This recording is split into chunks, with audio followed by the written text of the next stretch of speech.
workshop on approximating traveling salesman problems using algebraic techniques. Thank you for coming. I realize you had a choice. Thank you for choosing this one. I'm very excited to tell you about what we've been up to, in the study of approximation algorithms, the techniques that we have learned, the ones that we have built upon.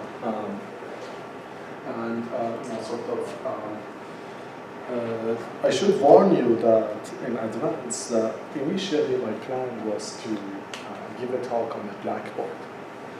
Then, close to the time of the workshop, we realized that the board may not be available. So we put together, I put together the slides very quickly. I hope it's fine and you don't have any problem.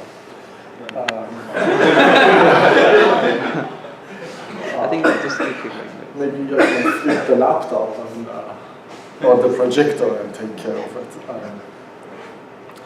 So the traveling salesman problem is the problem of an ambitious salesman who wants to visit n cities, and our goal is to find the tour with the smallest cost for him. So we assume between every pair of cities, I and J, there's a cost of traveling from I to J, that's Cij.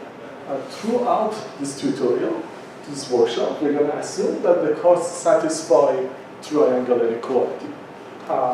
But there may or may not be symmetry. So the cost of going from I to J may be equal to J to I for the symmetric version of the problem.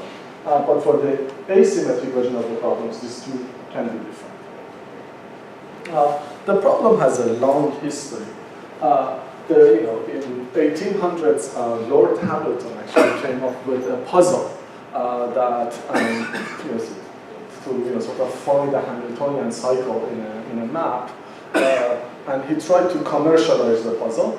It wasn't very successful commercially, but it tied his name to the Hamiltonian cycle for at least 200 years. The traveling salesman problem is a benchmark problem in computer science. Every time we come up with a new technique, new idea, we try it on this instance. It has a lot of applications: logistics, planning, chip manufacturing. My favorite is in DNA sequencing. So this one, imagine you have this long string of DNA that you're trying to read, and you can't read it from the beginning to end. So what you do is that, at least in the shotgun method, you have many copies of the DNA, you cut it into small pieces, and pieces of length 500 to 700, and you read those. And then the computational problem that you're facing is the reconstruction, to find the shortest string that has all of these as substrings. If you define it properly, you can see this is an instance of the traveling salesman problem. Where every vertex is representing one string. And actually, if you look at the distances, they are asymmetric. So it's an instance of the asymmetric traveling salesman problem. This problem has, captured the imagination of the public. Besides the sort of Hamilton's puzzle, the Rand Corporation in the 50s also came up with a sort of a competition for solving TSP problems. Nowadays there's even an app, an iPhone app that solves the TSP problem for you. So you can pick your cities around the world, or have your favorite piece of art, and it solves the TSP problem for you. This is actually a TSP Concord. This is a legitimate thing. It's developed by Bill Cook. It does a fantastic job of running various algorithms and showing you different lower bands of the optimum solution. From the point of view of the sort of approximation algorithms, the problem that's at least my favorite open problem in this context is to find a constant factor approximation algorithm for the asymmetric version of the problem, for the asymmetric traveling salesman problem. This problem has been open for the past 20, 30 years, and it's not for lack of trying. At least for the past 15 years, I've been interested in sort of solving this, and I've been looking at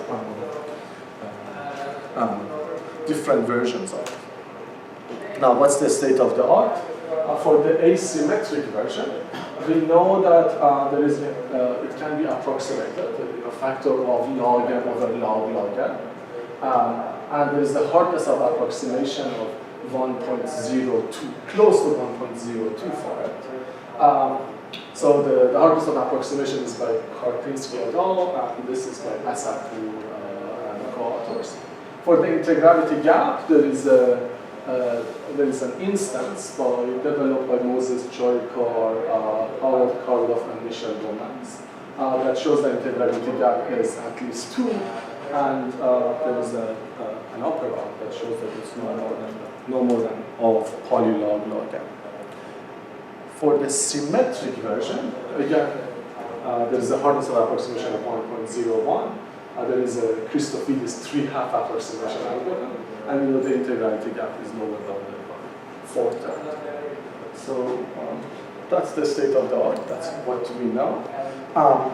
These two results on the approximability and also on the integrality gap are the two that we're going to talk about today.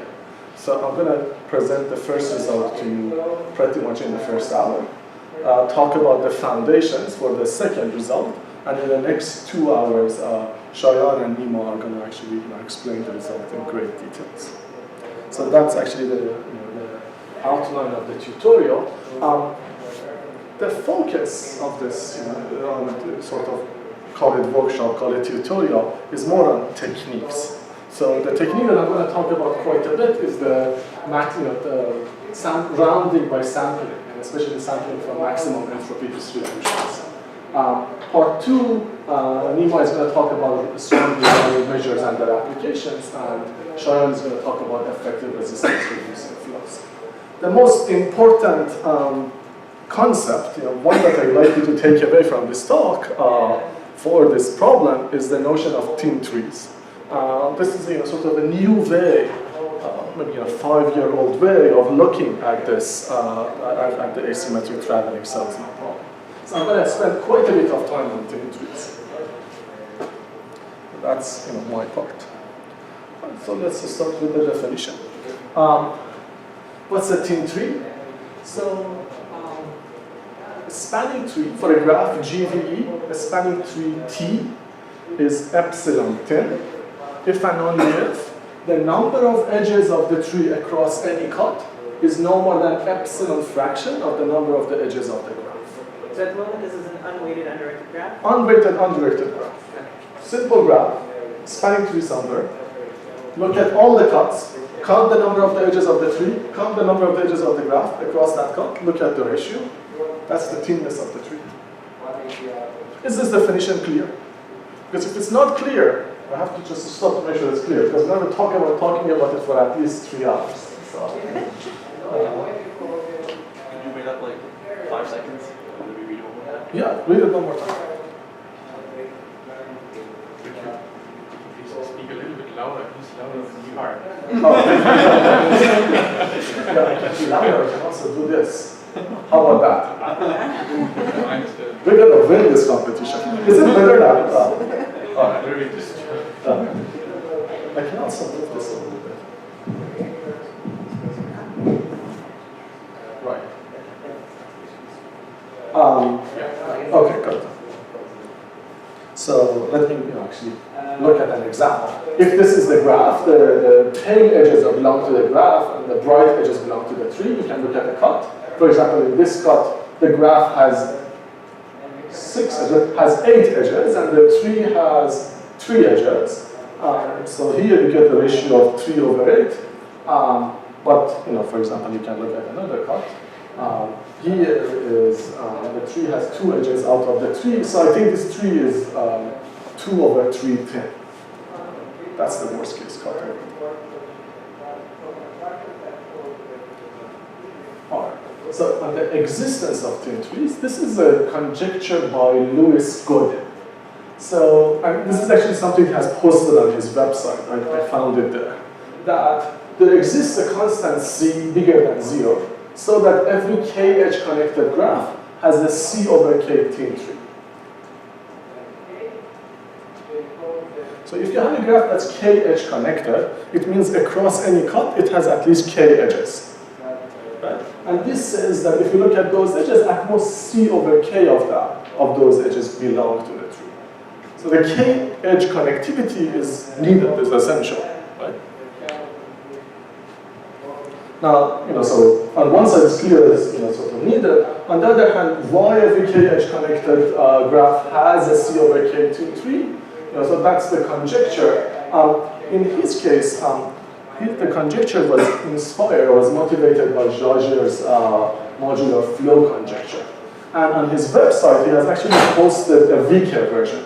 Instead of k edge connectivity, he replaces it with f of k. So it says if the edge connectivity of the graph is large enough, you can find c over k thin tree for any c. Given the difference, if the conjecture and this conjecture ends up being true, he should get the credit for it. But only if the weaker form of the conjecture is true, then I get the blame. Now, another way to look at this conjecture is think about the Nash-Williams theorem. A k-edge connected graph has at least k over 2 edge disjoint spanning trees. So if you look at a cut, across that cut, at least one of the trees is thin. What we are looking for is a tree that's thin across all the cuts at the same time.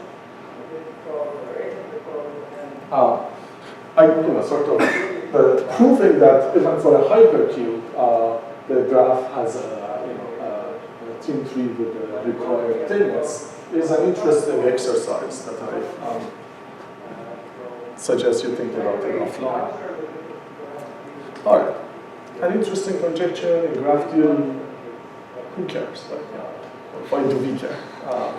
So it turns out, and this requires a proof, that an algorithm for finding a C over K thin tree in a K-edge connected graph gives you a constant factor approximation algorithm for ATSC. The proof of this is not obvious, but it's not too hard. It uses basic properties of the minimum cost flow polyton. Now, even better, replace C with a growing function of n. So even if you have an f of n over k thin tree in every k-edge connected graph, it gives you an O of f of n factor approximation algorithm for ATSC. Even better than that, a proof of existence for a spanning tree gives you a bound on the integrality gap of the linear programming relaxation. So, and the approximation algorithm there is something itself based on the LP, or? Yes, the approximation algorithm would be based on the LP. So essentially what it does is that it solves the LP and finds the thin tree inside the solution of the LP, and based on that, gives you a constant. I'll tell you about the details. Alright, so the interesting thing that's happening here is that LTSP is essentially a directed problem, right? It involves directed graphs. But somehow this thin tree conjecture moves it to the domain of undirected graphs. And now, this is on the plus side because we know a lot more about the sort of the cut properties of the undirected graphs. The downside of this is that the thinness property is not something we can check. So if I give you a graph and I give you a tree and I ask you, is this tree epsilon thin for the graph? It's NP hard to check. The best thing we can do is actually using the demand version of the sparsest cut, so we can check within the factor of the square root log and log.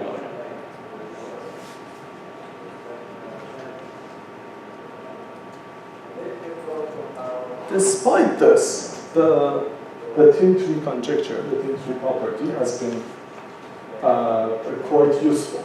So it has unlocked a world of new ideas and techniques. So the rounding by sampling method, the whole sort of literature on the spectral sparsifications ended up being quite useful here. Then and because of that, this theory of real stable polynomials and recent proof for the Cabezon-Segner problem. So somehow this connection to this conjecture that was made independent of the traveling salesman problem, without any knowledge of that or without any relation, has managed to has helped us make a lot of new observations. So in fact, the 3 results on the the traveling salesman problem, the asymmetric version of the traveling salesman problem that we're going to talk about, they're all based on gene trees. So the first one, the odd log n over log log n that I mentioned earlier, the constant factor approximation algorithm for the planar version of the problem, and the square root gamma, log gamma approximation algorithm for graphs with bounded genomes. And then the existential proof for the, that gives the integrality, that bounds the integrality gap of the linear program, the polylog. So these are the 2 that we're going to talk about this afternoon, and I'm going to start with the first one. Any questions?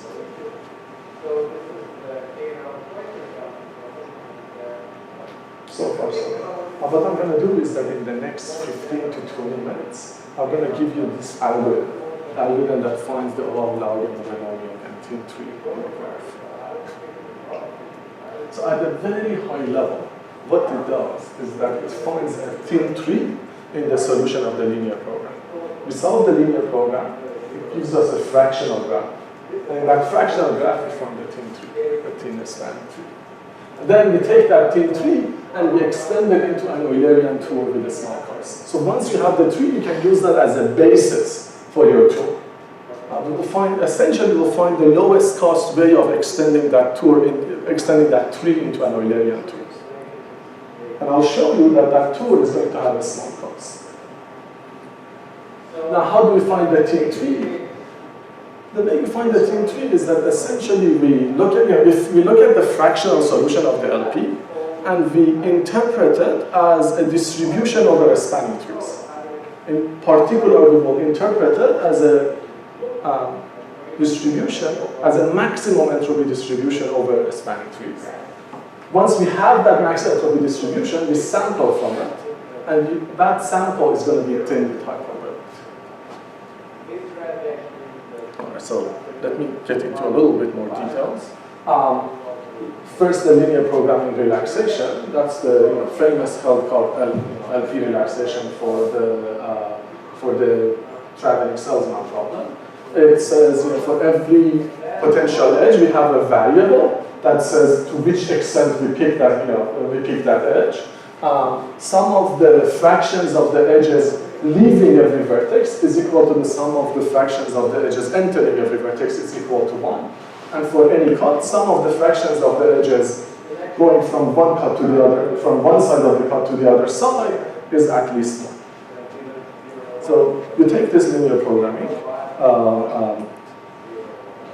relaxation. It can be solved in polynomial time, so we get a fractional Hamiltonian cycle. And the first thing we do is that we remove the directions. So even though it's in a sort of asymmetric version, we take, let's say x is the optimal solution, we look at the z variable, that's the sum of the z of ij is xij plus xji. That would give you the undirected version, so that once you remove the directions and you add up. Now, we normalize it, we multiply to 1 minus 1 over n. The reason is that what you get, some of the fractions of the edges that you get from the solution of the LP, they all add up to n. Right? This is essentially a fractional Hamiltonian cycle, right? The in degree is equal to out degree is equal to 1. So the sum is equal to n. If you multiply to 1 minus 1 over n, the sum ends up being n minus 1. That's the right sum for a spanning tree. Now, something even more important happens. So this requires a little bit thinking, that the z that you will get will be inside the spanning tree polytope. So you will get this point z that can be written as convex combination of spanning trees on the set of vertices. So if you write Z as P1 T1 plus P2 T2 all the way to Pk Tk, if you choose Ti with probability Pi, you have this nice property that the probability that an edge is in the spanning tree is equal to the fractional value that I got from the LP solution. So essentially what I got is a distribution over a spanning tree of on the set V. Is that clear? Right, so another way to look at it is that I can give it Pt value of Pt to every tree, and then I have this constraint that says some of the probabilities of the trees containing an edge is equal to the Z associated to that edge. Now, if I have such a distribution, the nice thing about it is that if I look at a cut, and I say, what's the expected number of the edges of the spanning tree across that cut? But for every single edge, I can look at the probability of that edge appearing, right? That's the Zij. So the expected number of the edges of the spanning tree across that cut is equal to sum of the Zij's across that cut. So in expectation, my tree is going to be 110. Because in expectation, my tree is going to take the same number of edges as some of the fractions of Zij. All right. Now, I haven't defined the distribution perfectly in a sense that there are many ways to write this point Z as the convex combination of the corners of the polytope.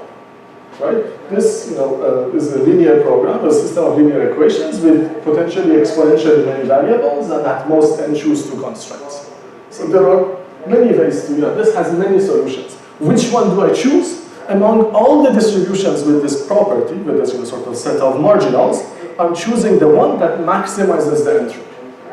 So this is a convex program. It is a convex program with exponentially many variables. But if you write the KKT conditions for it, you can show that it has this, the optimal solution for it has this concise form. So if you look at the optimal solution, you can assign a variable lambda to every edge in such a way that the probability of every tree is equal to product of the lambdas of the edges it contains. So this is, if all the lambdas are equal to each other, this will be the uniform distribution over the spanning trees. Now this is a weighted version. Every edge has this lambda, so they call this a lambda uniform distribution.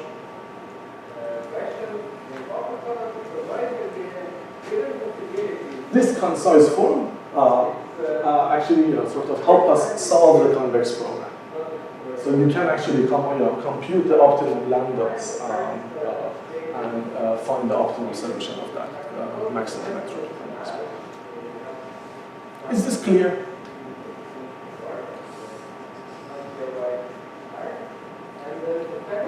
What do you solve this problem?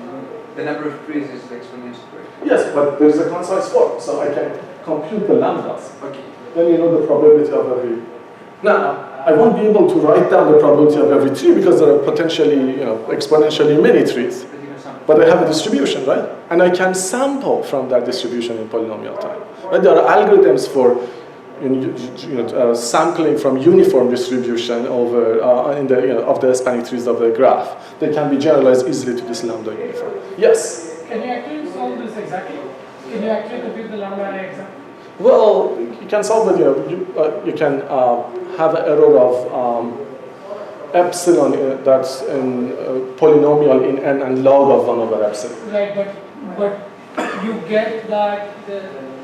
So there are two ways to interpret it, right? The way you wrote the program, it's actually a problem. It's a program on exponentially many probabilities.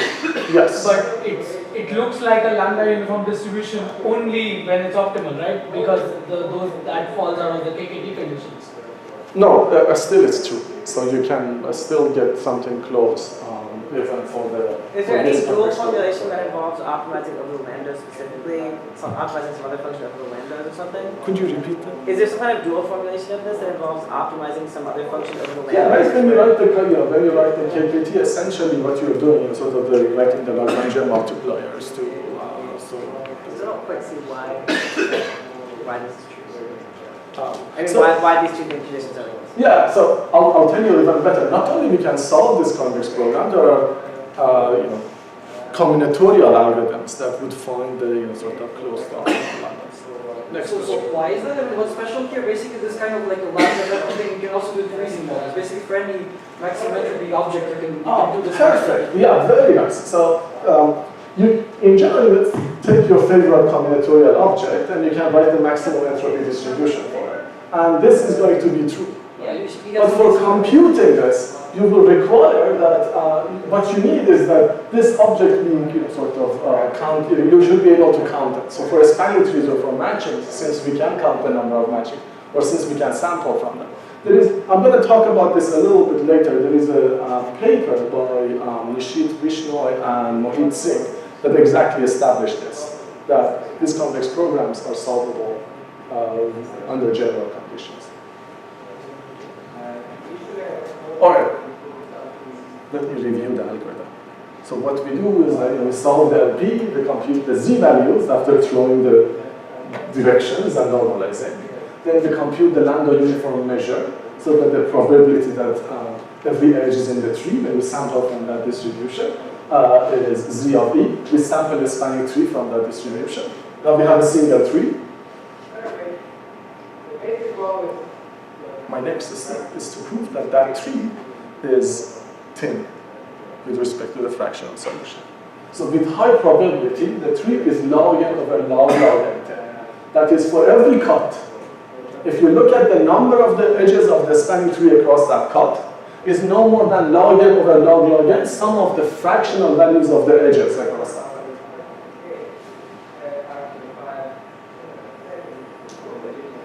So this is now somewhat a weighted graph problem. Right, so right now it's weighted in the sense that your edges can be fractional. Trees are not. Yeah, tree is integral. It's like proper tree. But when I look at across any cut, on this side I add up some of the fractions. And as I told you in expectation, expected value of this quantity is equal to the is equal to that. But I want to prove this with high probability across many cuts. So essentially what I do is that what you can do is that you can apply Chernoff bound. Now, in order for the Chernoff bound to be applicable, you have to show that you have one way to do that is to show that there is a negative correlation between the edges. So this is a well-known fact that if you choose a spanning tree randomly from a graph, the edges have negative correlation. It's also true for the lambda uniform measure. So it's actually the primary reason to use the maximum entropy program, that we will get the negative correlation. Therefore, we can apply Chernoff bound. Therefore, you can bound the deviation from the expected value. That's where you will get the log n over log n. So far, so good. I'm hoping to move with you to the end of this proof, so we'll finish this. All right, so now I have a tree. I sampled the tree, it's a thin tree. What am I going to do with it? I'm going to put the directions back in. For every single edge, I'm going to look at the two directions. One of them has a lower cost. I'm going to direct the edge in that direction. So I'm going to get a tree, now an oriented tree with edges oriented in different ways. Now I'm going to use that as a basis to find the minimum cost Eulerian tool. So I'm going to look at that oriented tree and say, what's the lowest cost I can extend this? I'm going to look at that tree and I'm going to ask, what's that directed tree, that oriented tree, and I'm going to ask, what's the smallest cost way of extending that into an Eulerian tree?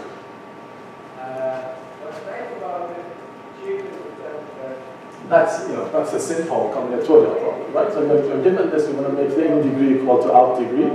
That's essentially a flow circulation, right? You have an excess of flow or deficit of flow in every vertex, and you want to routed in such a way that to make the incoming flow equal to outgoing flow for every vertex. It's a minimum cost flow. You can solve it. Now here is the interesting observation. Instead of solving it directly, try to route the flow in the solution of the linear program. So put the LP solution back on top of the spanning tree, and because the tree is thin, is log n over log n thin, you don't need to boost the solution of the LP by more than log n over log n for the flow to be feasible. So there exists a fractional flow inside this LP solution that can route and make all the degrees equal to each other. Therefore, the integral flow that we found earlier has cost that's less than or equal to that much. So the augmentation of this oriented tree is no more than O of log n over log n of the optimal. So you will get n of log n over log n approximation.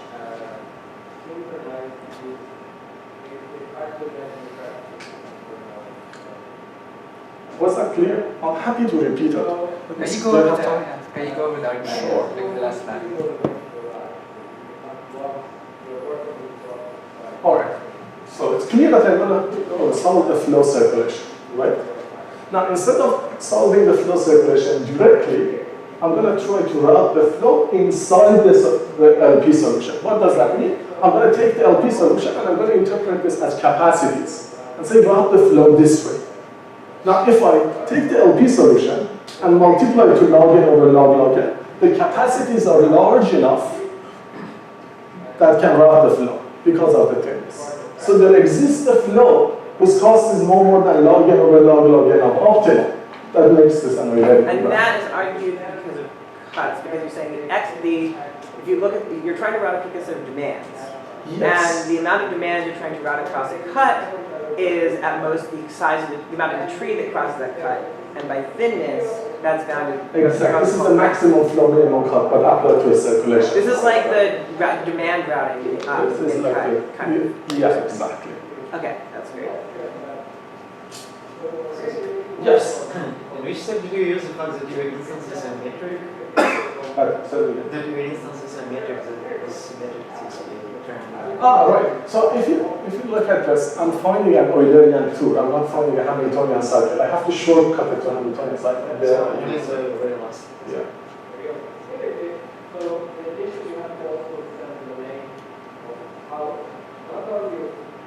This is clear.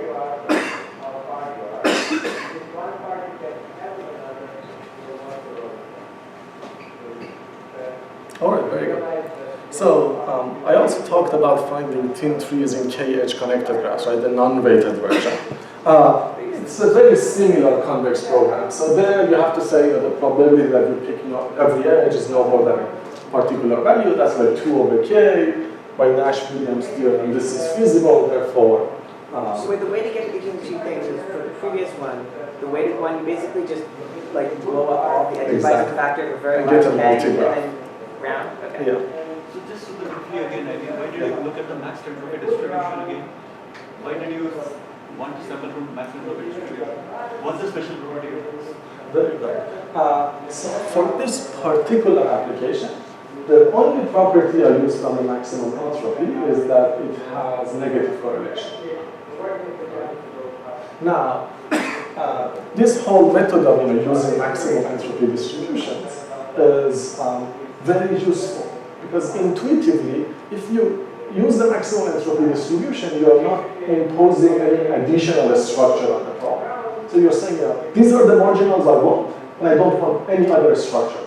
But what does that mean? Try to maximize the entropy as much as possible. And then there is this intuition that if you do that, your sample, sort of your integral solution, your distribution is going to be as faithful as possible to the fractional solution that you have. So I'll talk about this for, there are other applications where we use a lot more than just the negative correlation. What did I have? Yes. And the fact that you use entropy, maximizing entropy means that you can sample efficiently, or is this, or does this come from constraints? Yes, the maximum entropy gives you the lambda uniform. The fact that you can sample efficiency definitely messes with the fact that it's the spanning tree polygon, right? Was it a question? I mean, What's the statement? presumably it doesn't even make sense for like, if you had some really complicated like, if you had an arbitrary polytope, could you actually set it from maximum entropy distribution? Thank you. This is a very good question because I have a bullet item here. Oh. So yeah, Singh and Vishnu gave general conditions for solving the CP. So making the CP essentially is equivalent to counting. If so we can do efficient counting, efficient sampling of a combinatorial object. Let's say if it's a spanning tree, you can do it, or if it's matching a graph, you can do it. Actually, with or actually as a pool, before the traveling salesman problem, we applied it to the matching polytope and use it for a resource allocation problem. If you want to know more, actually this paper by James Lee, Prasad Raghavan, and David Studer look at the sort of the more general version of matrix entropy optimization.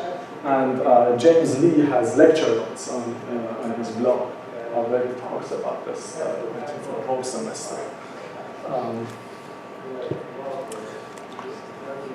All right, before I move on, let me take a little time and talk about it's a reasonable question to ask. I just showed you a problem. I showed you a method applied to the asymmetric version. So why not do the same thing for the symmetric? You cannot do the same algorithm. You solve the LP. You don't have to remove the directions anymore. You don't have directions.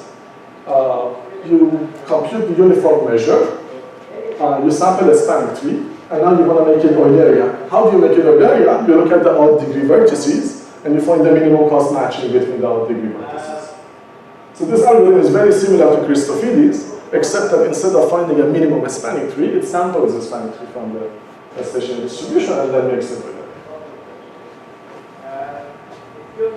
The spanning tree samples will always be worse than the minimum one. So it will be, actually, expected value of the spanning tree is going to be optimal. Right.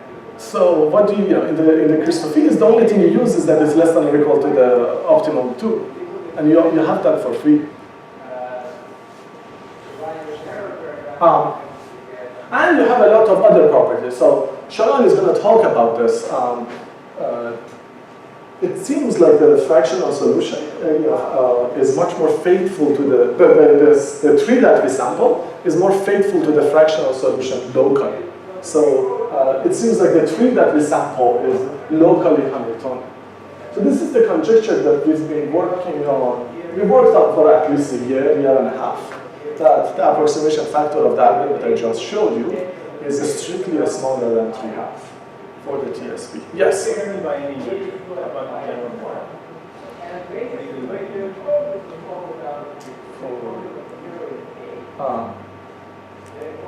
Generally, yeah. I mean, You're like, saying in the general case of an arbitrary metric, there is some positive epsilon, so this is 1.5. yes. Yeah. It's so it's essentially a better than factor 3/2 approximation algorithm for the TSP. Yeah, I agree. So you don't have any evidence. So yeah. You don't have any evidence for this. Yes, we do. Great. So here you go. So we show. That's cheating. It's cheating like 3 different ways, right? Of a similar algorithm. So if you look at graph metrics, those are sort of the metrics that come from the shortest path distance in a graph. And it's not exactly this algorithm, but it's not very different. There are a bunch of the special cases we have to solve differently, but once you remove that for the bulk of it, it's 3/2 minus. Wait, sorry, what is the difference between a graph metric and a metric? Unweighted graph metric. Yeah. I see. Shortest path, yes. Makes sense. All right, so this result is improved in a sequence of using the combinatorial techniques. Sequence of beautiful papers. I think the latest is present is 7/5 for the graph version. Is that correct? Yeah. This is the latest result by Androsh. You never know. In a few months it may improve.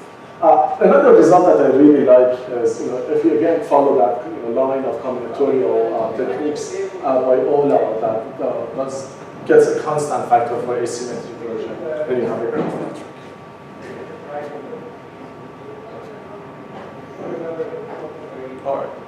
Very nice. So in my, this concludes the part on the maximum entropy convex programs I'm running my sampling.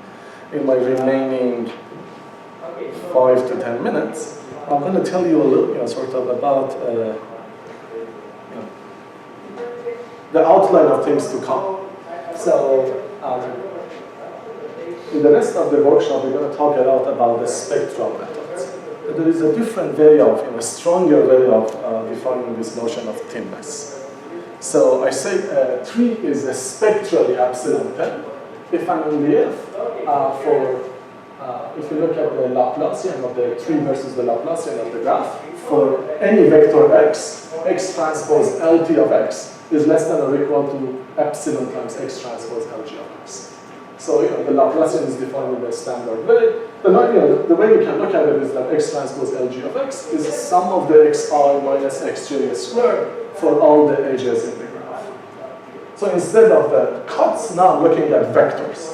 I'm gonna look, pick any vector, look at sum of the xi minus xj squares, any vector x, sum of xi minus xj squares for the edges that are adjacent in G, and look at all the xi minus xj squared for all edges I and j in T, and say for any vector x, it should be no more than the, one shouldn't be more than epsilon times the other. It's not hard to see that this is a stronger definition. It says that if you restrict your vectors to zeros and ones, what you will get is the original definition of thinness.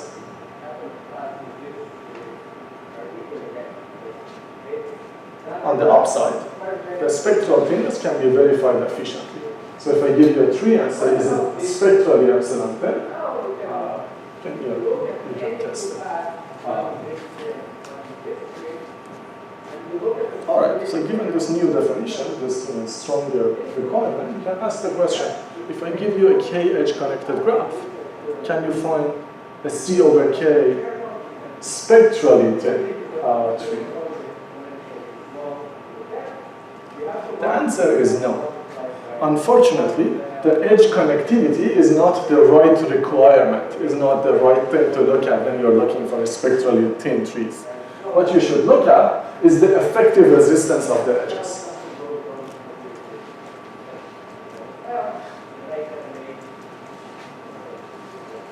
So what is effective resistance? There are different equivalent definitions. Imagine your graph as an electrical network, where the resistance of every edge is 1. So you look at the two, you look at the two ends of your edge, and you look at the effective resistance in this electrical network. And if the effective resistance of every edge is not too much, then is no more than epsilon, then you can find the spectrally epsilon thin in that graph. The proof of, yes?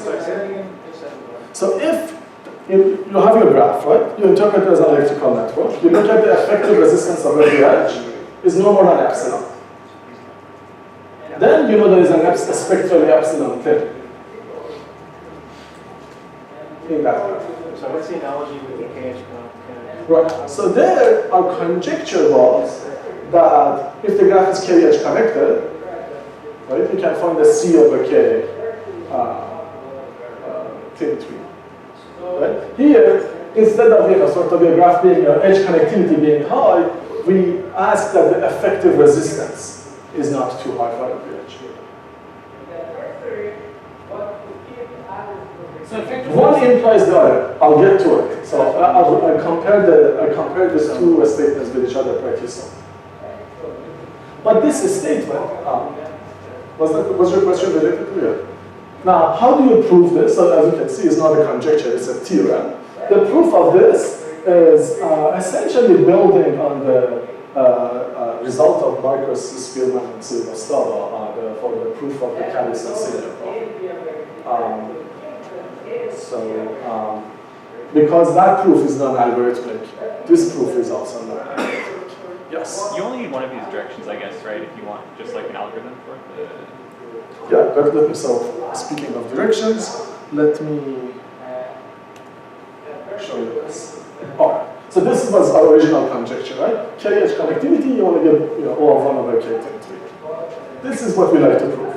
This is what we have been trying to prove for the past 2-3 years. Yes? All right, and what is known right now? What's KH connectivity implies what? Now, I have a question, right? Oh, what's the best thing we can put here? Yeah. Log n over log log n. That's what I thought. Yeah, algorithmically. Now, there is, if you are looking for the proof of existence, you can put polylog log n.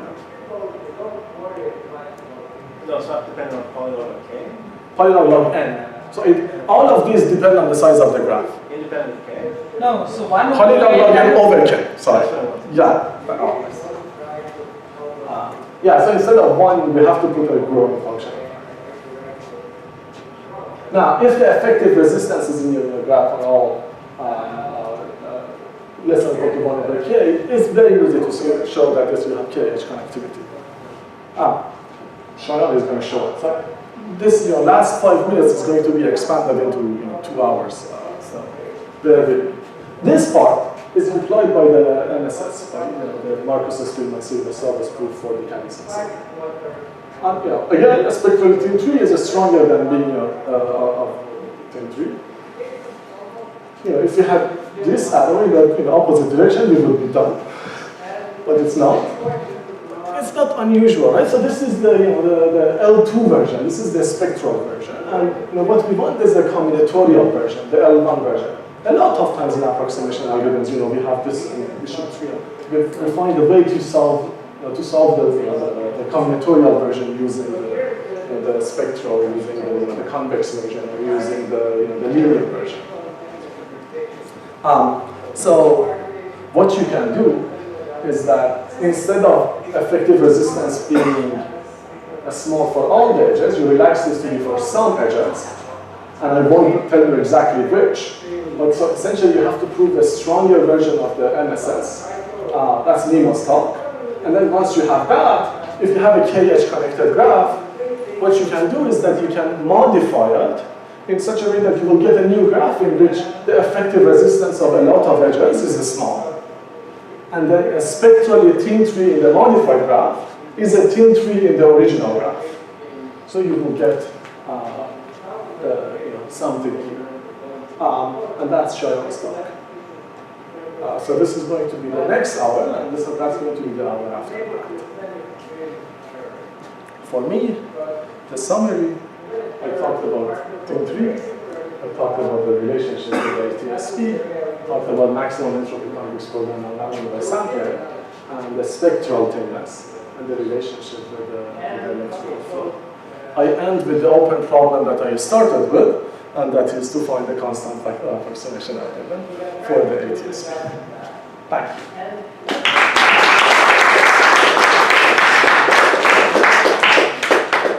Sir. So, just going back to your slide, small effective resistance implying the spectral thin tree. Is that implied by MSS actually, or do you need, I think, Nick Harvey's version? Yes, so actually I cited Nick Harvey and Oliver for the, so they use MSS to prove this. So it basically follows from the main theorem of MSS, plus this recursive partitioning argument, which is very nice and very general. Sorry, as in what partitioning argument? So, or MSS has a theorem that says you can so if everything is small, you can partition it into two. And then just have this thing where basically you start out, you make many copies of each edge, and then you repeatedly cut it in half until the number of edges you have is roughly the right number to be a spanning tree. Okay. And then at the end, we have it a little bit bigger than a spanning tree and we pull a spanning tree out of it. Yeah, so it requires some work, but not a lot. But yeah, MSS is like the hammer, and the rest is sort of easy. Any other questions? All right. I guess it also follows completely directly from Cheyenne's.